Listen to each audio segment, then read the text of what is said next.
Friday, narito tayo sa Daily Bible Verse. Ayon kay San Lucas chapter 10 verse 20, matatagpuan ang sumusunod na talata. Huwag kayong magalak na ang mga masasamang espiritu ay nagpapasakop sa inyo at napapalayas. Magalak kayo sapagkat ang inyong mga pangalan ay nakasulat sa langit. Narito ang mga aral na maaring makuha mula sa talatang ito. Una, ang tunay na kasiyahan ay nagmumula sa Diyos. True happiness comes from God. Ang talata ay nagtuturo na ang tunay na kasiyahan ay hindi nagmumula sa ating mga tagumpay o kapangyarihan sa mundo. Ang tunay na kasiyahan ay nagmumula sa ating relasyon sa Diyos at sa kaalaman na ang ating mga pangalan ay nakasulat sa Kanyang aklat ng buhay. Pangalawa, kahalagahan ng kaligtasan, importance of safety. Ang pagiging nakasulat ang pangalan sa aklat ng buhay ng Diyos ay simbolo ng kaligtasan at ng walang hanggang pakikipag-ugnayan sa Kanya.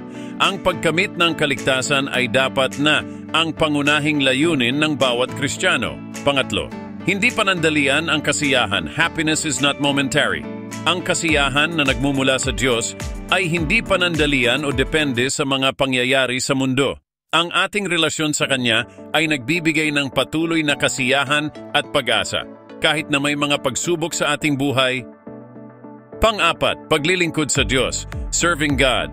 Ang pagiging nakasulat ang pangalan sa aklat ng buhay ay nagtuturo sa atin na ang ating buhay ay para sa paglilingkod sa Diyos.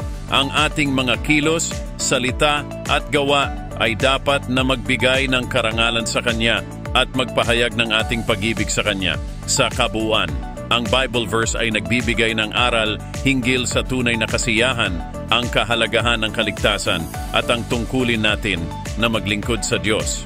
Ang ating pangunahing layunin ay dapat na makuha ang kaligtasan at mabuhay ng isang buhay na nagpapakita ng ating pag-ibig at pagsunod sa Diyos. Thanks God!